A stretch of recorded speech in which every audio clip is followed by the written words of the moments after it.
Good morning, everyone. Hello, welcome along. It's Free Practice 1 for the new season of TCR Europe, and it's lovely to be back with you. Welcome along to the Slovakia Ring, a place that I've been to a few times, but TCR Europe itself is brand new to this wonderful facility right in the center of Slovakia. And we have a healthy grid of cars for you with some familiar names like Mato Homola, and some newbies to join our championship. A few different things. There's Martin Rieber to get ourselves around through these two practice sessions that we bring you across today. Free Practice 1 and Free Practice 2. Qualifying on Saturday and Race 1 and then Race 2 on Sunday. That's how we work out here at the Slovakia Ring. There is Tom Coronel's Audi RS3, different car that he'll be using from this championship to the championship that he's also participating on the world stage. A little bit of a cold day today here at Slovakia Ring. Just 14 degrees in the air. The track is being used pretty well, actually. We've got a decent support category, but there are some clouds, as our cameraman is about to show us, and they are forecasting rain here. Track is dry, definitely not as much rain as was forecast, and there is our champion from last year. Really excited to see how the new Elantra goes. Pretty much our first time, I think, in Europe seeing the Elantra that's been developed over by Brian Herter Autosport in America, and very much being kind of taken on by TCR as the car to have, replacing the i30 or the N30. So there is our entry list, a simplified entry list for you. As I say, there's some familiar names, the Peugeots of Teddy and Jimmy Clary, for instance. Tom Coronel in the Audi. He takes over, actually, from the car that won the championship last year in the hands of Mehdi Benani. Benani is with us, but moves teams. Mikael Ashkanat, champion from a couple of years ago with Daniel Naj aboard Cupras. And Dusan Borkovic also joins us as part of Come To You Racing. So those two drivers are going to be a very strong group of drivers in the Audi RS3 LMS. Coronel, Borkovic and Nicolas Baer, the three cars entered by Come To You Racing here.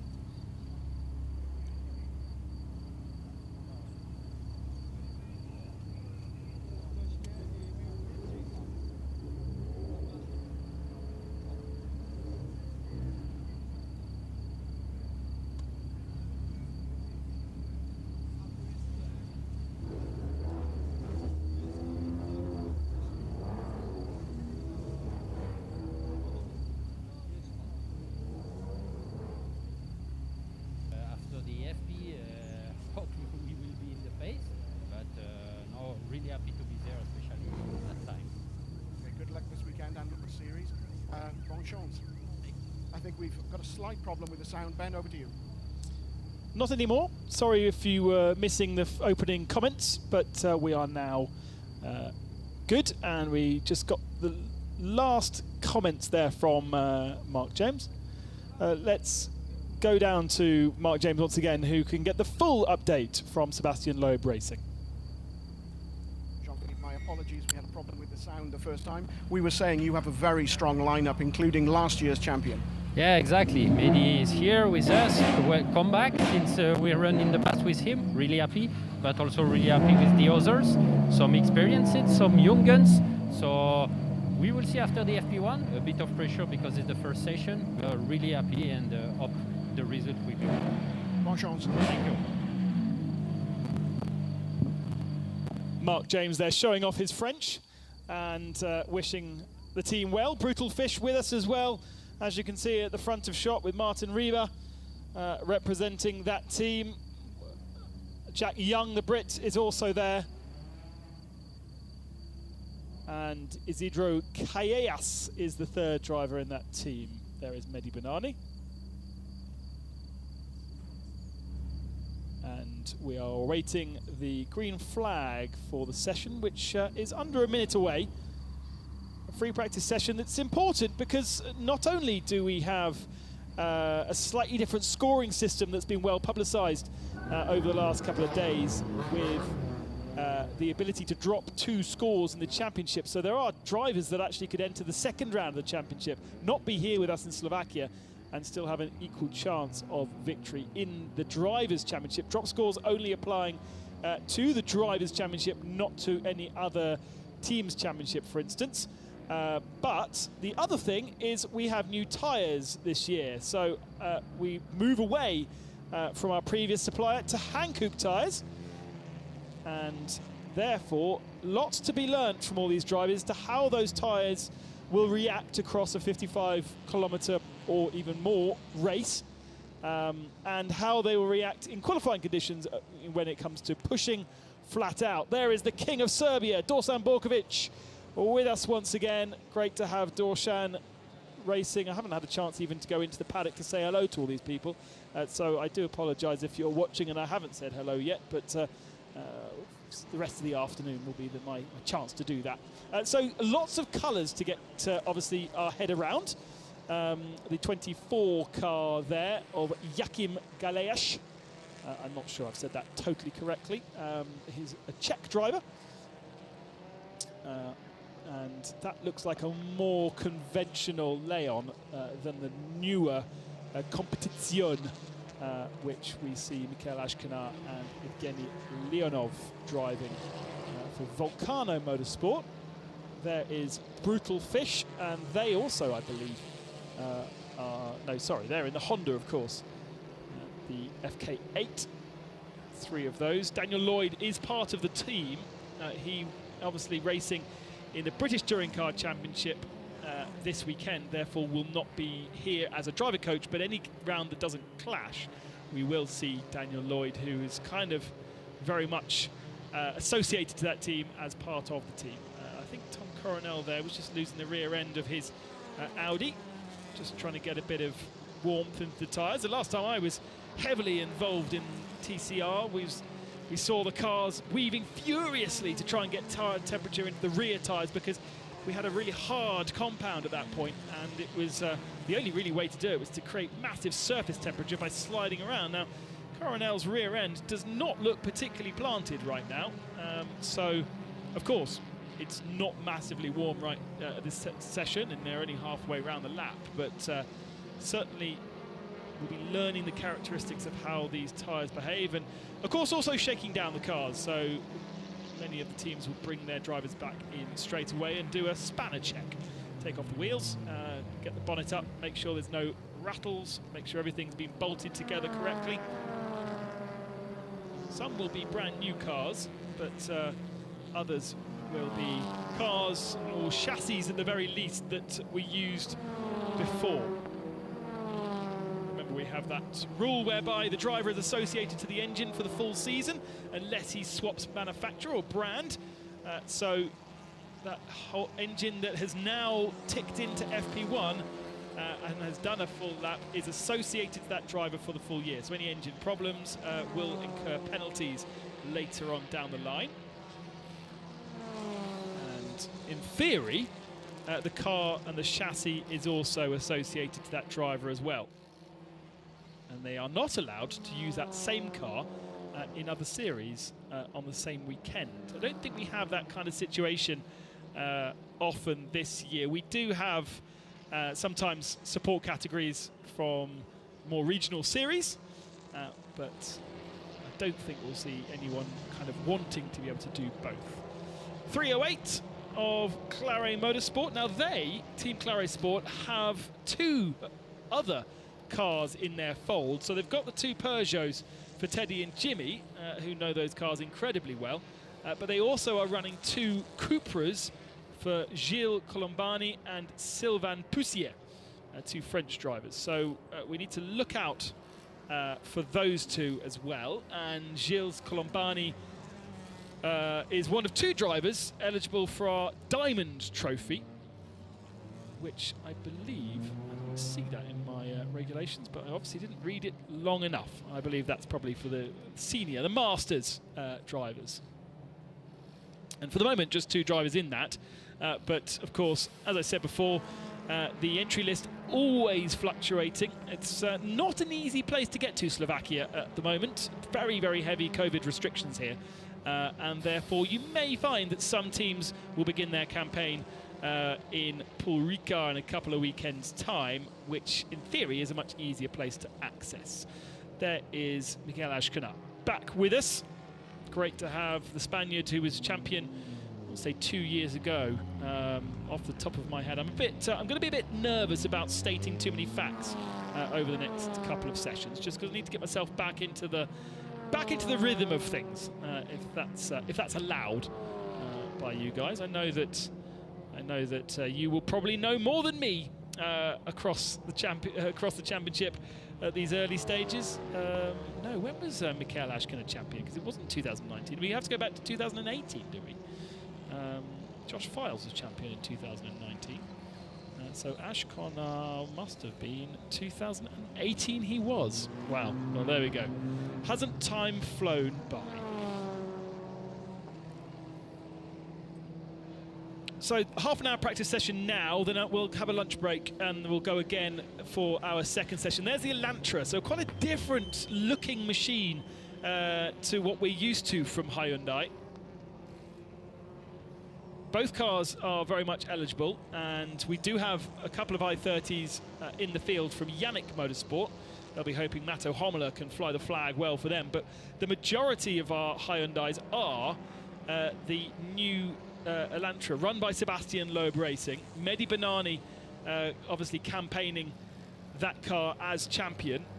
He's also got fellow Moroccan Sami Tauflik alongside him in the team, Felice Yemelini and Niels Longeveld, the 4 cars at Sebastian Loeb Racing. And I wonder how much time they've had to get used to this platform and how different it is to the i30. We know that the Elantra has had heavy development over in the States, so you may find that the car feels quite a bit different to the i30. Certainly looks bigger, doesn't it? Much more of a 3-box shape, and that will suit some tracks, of course, better than others, with its, I'd say, longer wheelbase as well.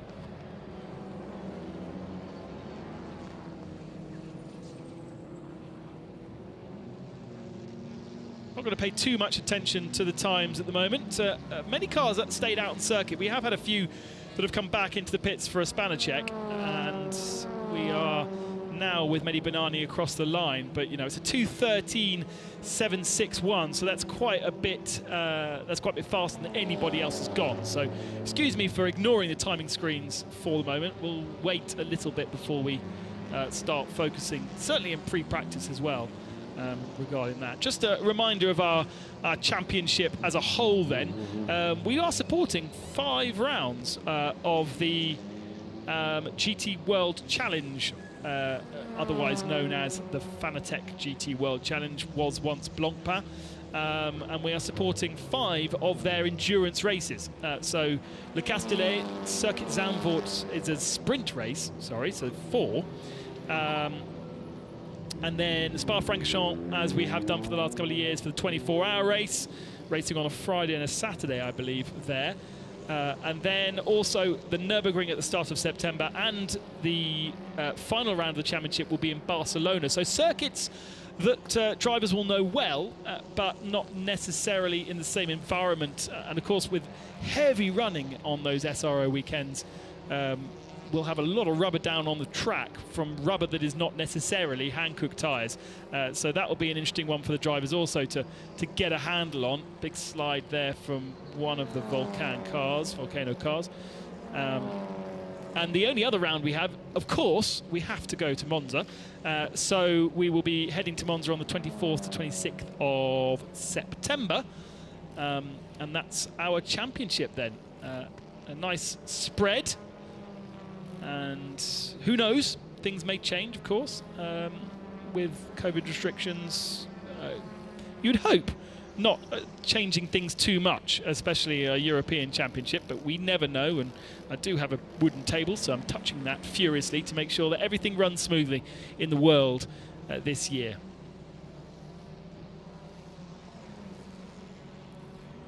So Slovakia Ring then as a track.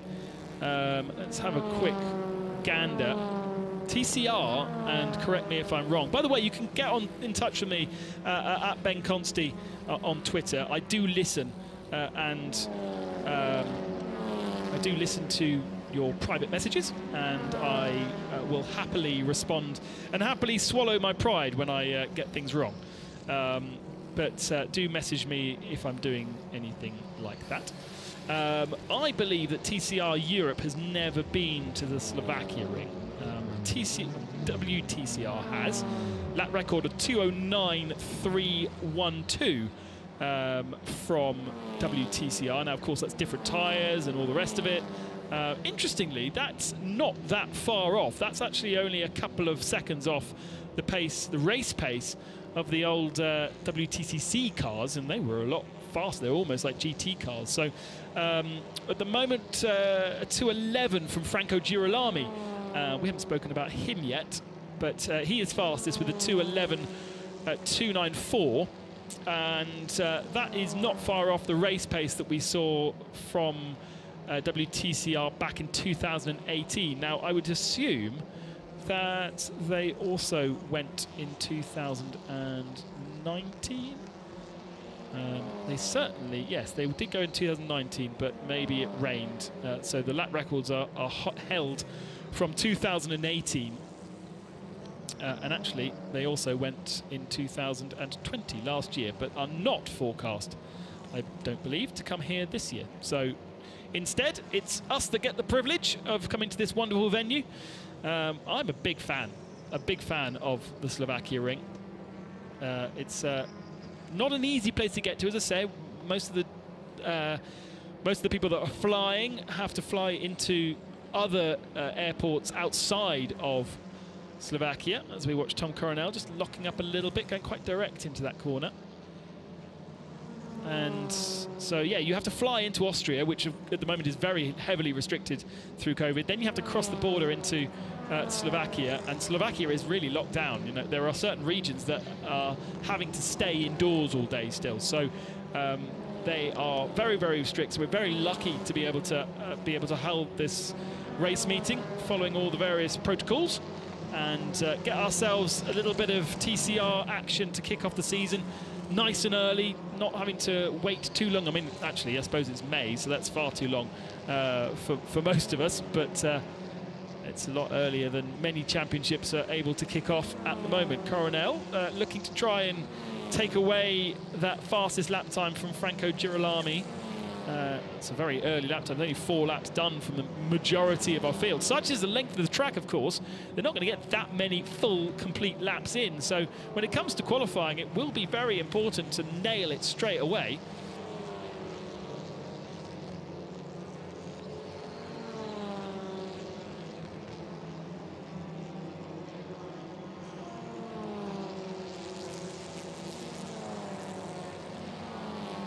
Slovakia Ring, amazingly, 12 years, 13 years old right now, which is quite a surprise. So it hosted all kinds of different motorsports, from GT Masters and the GT Championships of SRO. It's also held European truck racing, and as I say, plenty of TCR action, both from the world and the European, and of course the Middle Eastern Championship, which is supporting us here this weekend. So this is kind of almost their home. It's also the home of Praga cars. We see a lot of Pragas around and about, and it's had Boss GP here, Formula Renault 3.5, did some testing here back in 2012, and the ultimate lap record is held by Klaus Schwart, who, by the way, in a roundabout way, is related to Tom Coronel. Klaus being Pauline Schwart's father, and Pauline Schwart being Tom Coronel's wife. I hope I'm allowed to say that, Pauline. And he holds the lap record at a 1:39.002 in a Jaguar R5 Formula 1 car, obviously. Set back in 2019, so not that long ago. interestingly, he has this lap record for both layouts of the track. I didn't really realise they did other layouts. There's plenty of opportunities to do so, but he has the lap record for both. First look at Matto Homola then, his livery, white and yellow on that car. It's got an older style Hyundai, the i30, and very much, when you compare the two, very stubby looking in comparison, and that livery kind of emphasising the way the bonnet falls away at the front of the car. So maybe not a car that's going to suit the Slovakia Ring so well. This is very flowing, this track. When you look at it on a map, it looks quite tight and twisty, but it is a flowing circuit, and so a longer wheelbase probably is the kind of car that you want here. And therefore, that is probably the car you want, which is the Elantra. That's certainly a longer wheelbase.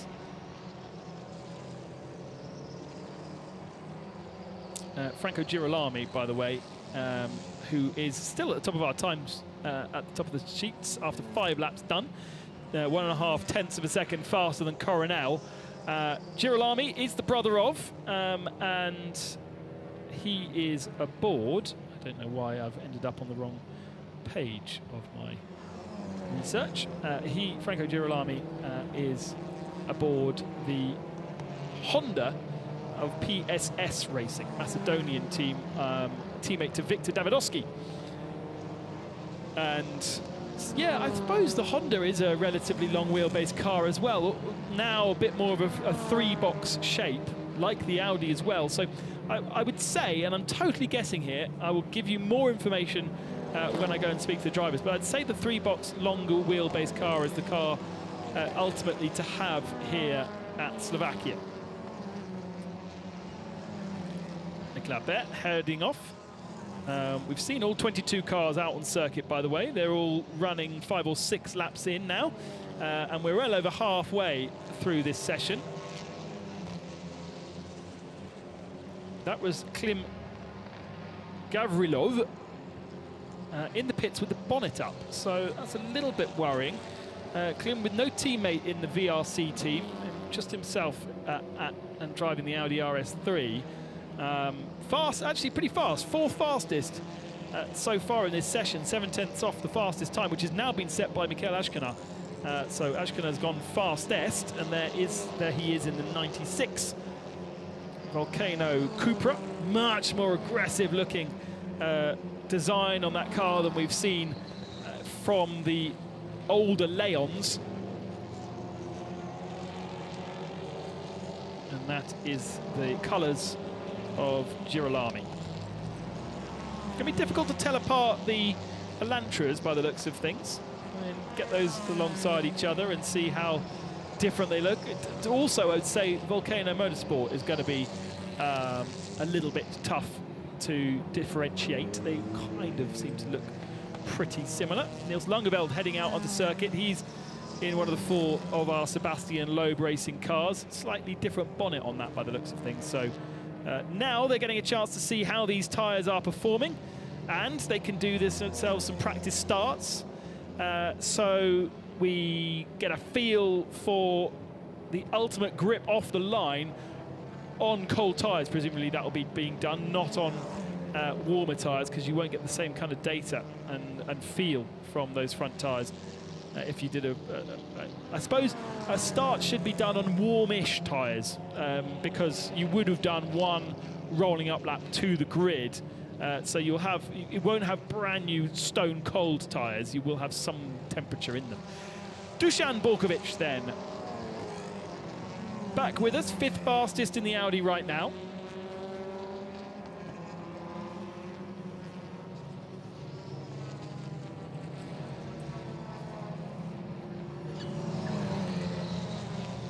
And last time, of course, we saw Dusan was middle of 2019. He did do some racing in 2020 as well in Middle Eastern touring cars. But I personally am very happy to have Dusan back in the paddock and in a competitive car as well. Drove for Target in his 2 years at TCR Europe, or 1.5 years, I should say.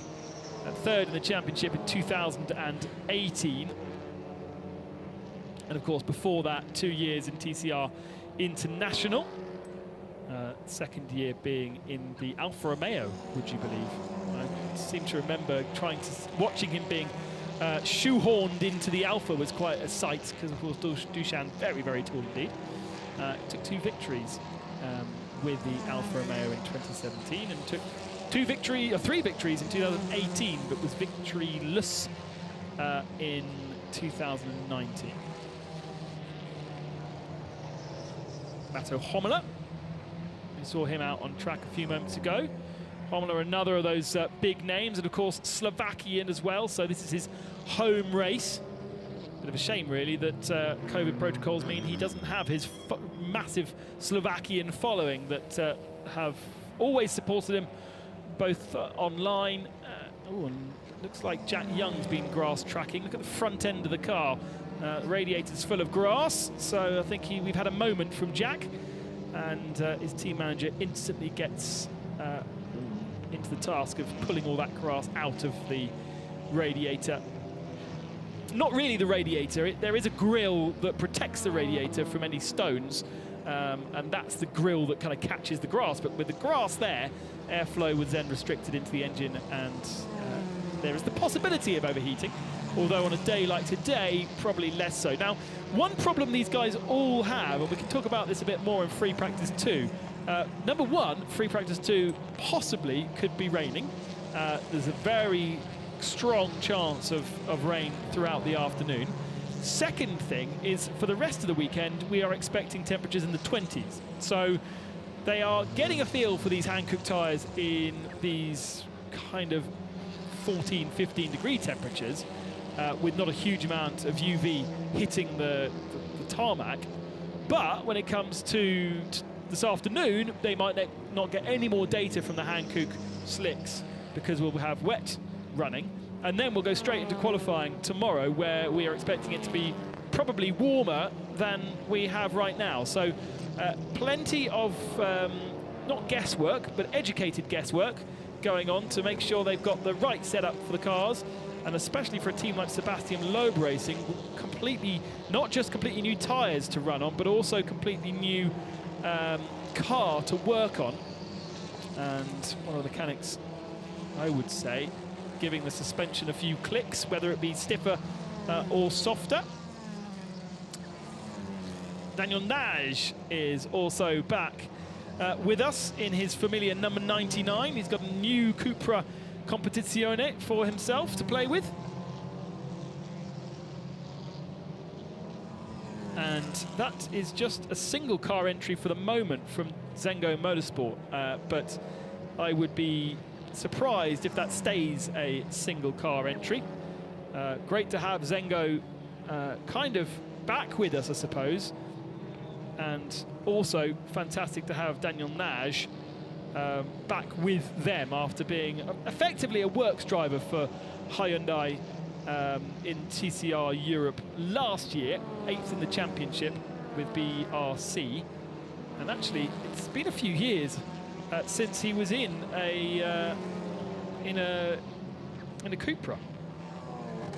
Shows my age. I was going, oh, he belongs in a Cupra. That's where he should be.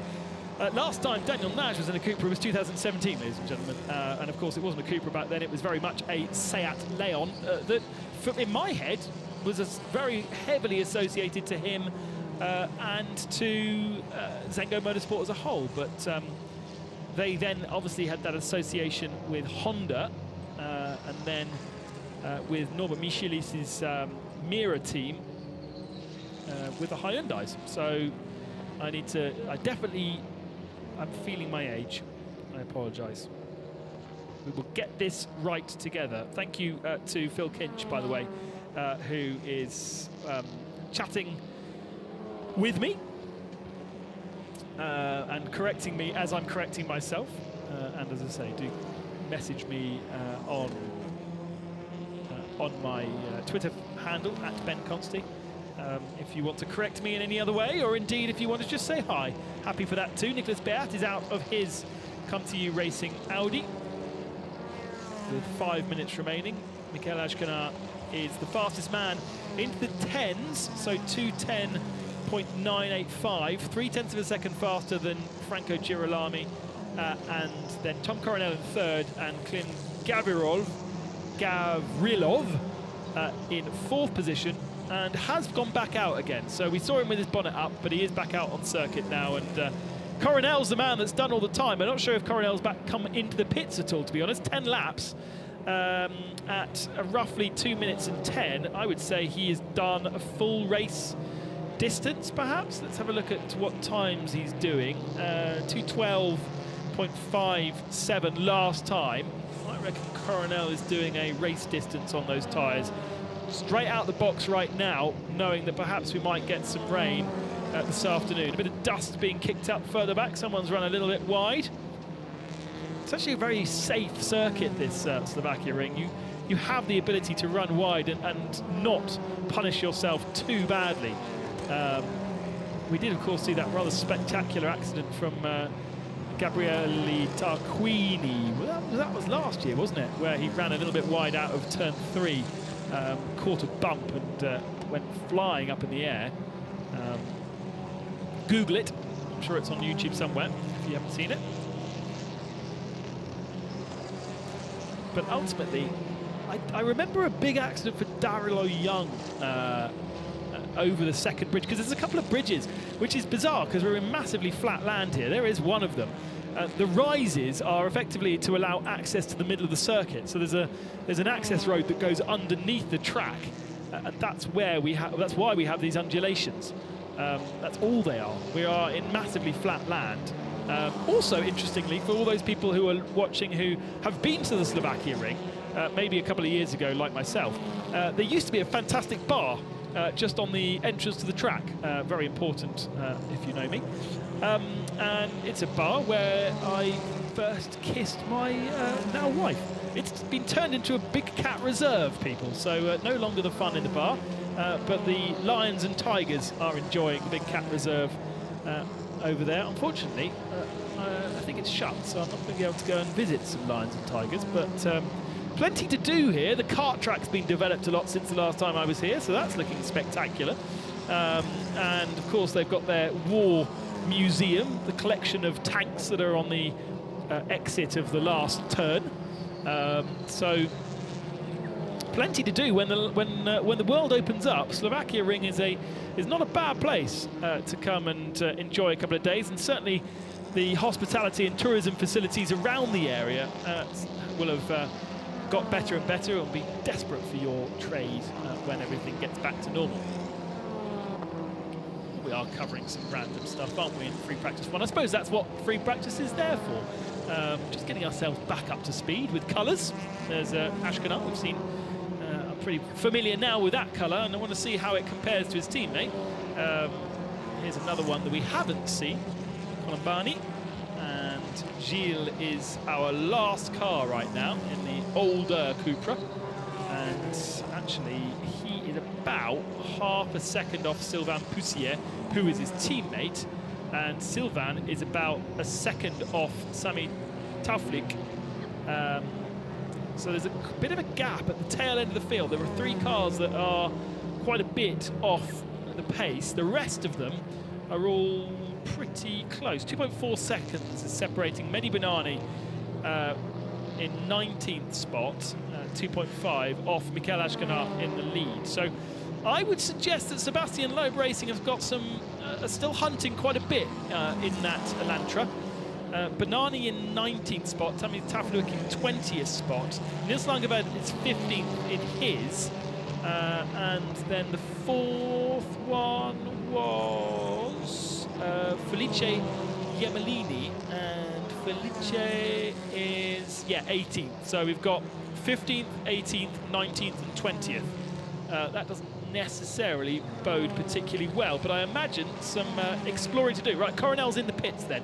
So Coronel's done 12 laps. Guess what? How many laps are in the race tomorrow? Tomorrow and Sunday, I suppose. 12. He banged in his fastest... No, he didn't. I'm reading the timing screen wrong. So that's pretty impressive. He's done himself a full race stint, got a feel for how the tyres react. They didn't look as though they dropped off that much. And so now, checker flag is out, and Tom has just about got to the end of the pit lane to get himself a practice start. That gives him a feel as to how the car will get off the line, or the tyres will get off the line. He whistles past my commentary box. How lovely to have a commentary box at a track rather than in my bedroom. Wonderful stuff. So flag is out then. Coronel will just literally go round and come back into the pits, having the whole point of that last bit will be simply to get a feel for the practice start. He's got his data for a full race stint. And we'll get some more information from our timing guys and be able to see if anybody else did that, because nobody else did more laps than Coronel in the session, and I think a lot came into the pits and went out again. Coronel doing 12 laps, 11 laps is the race distance for our two races, but of course Coronel did that shakedown, if you remember, so he went out, came straight back in and did a spanner check, so he did a full race distance. And therefore was not chasing the ultimate fastest time, as many don't in free practice. It is very much a free practice to do what you want. It's like it says on the tin, it's free. Doesn't count for anything. Does count for your allocation of tyres, I suppose. That's one of the things they do, and they have an allocation of 12 Hankooks for the weekend. And that then goes down to 10 in the second weekend. They only get 10 new ones, but they're able to carry over 4 old ones. So then you have the fun of working out which tyres you're going to bring over, when you're going to use them. So this was probably the only time in Free Practice 1 where these guys have been able to use a brand new set of tyres. Martin Rieber, our second Slovakian, jumps out of his car. Great to have 2 local drivers. Martin driving for Brutal Fish in the Honda, and as I said before, Mato Homela in the Hyundai i30 for Yannick Motorsport Czech team with Jakim Galeasz.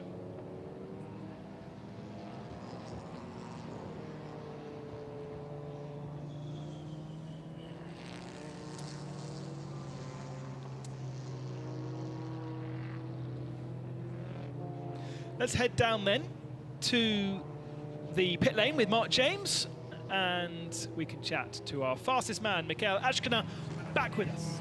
Mikael, you start the weekend, you start the season with fastest time. Well done. Yeah, thank you very much. It's the best way to start a season. I am very happy. I am very proud of the team. We were here 2 weeks ago testing, making a lot of kilometers with my teammate Evgeny Leonov, and yeah. The lap was great. At the beginning of the session, I was helping my teammate, Evgeny, the first lap. So after 3-4 laps, I decided to push a little bit. I had 2 big slipstream on the main straight and also on the back straight, so it helped me really a lot. And yes, I had also really good tires on my fastest lap. Yeah, very happy. The best way to start the season and keep pushing, because all these great drivers, they will improve, I am sure. Well done. Thank you very much.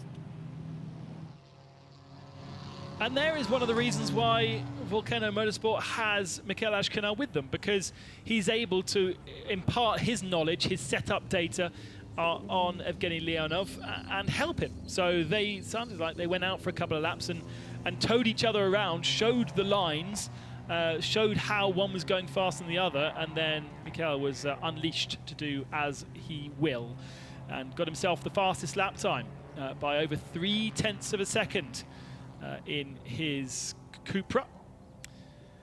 Girolami was second, and then Tom Coronel third, although we know Tom was not really going for a time, so interesting to see how the Audis stack up. Look at that, 2 others, Gavrilov and Borkovic behind him, but quite big gaps in free practice, I think showing that we've got people doing different programs. Naj in 6th position, Beat 7th, Homela in 8th, Teddy Claret in 1st of the Peugeots, and then Galeasz in 10th position.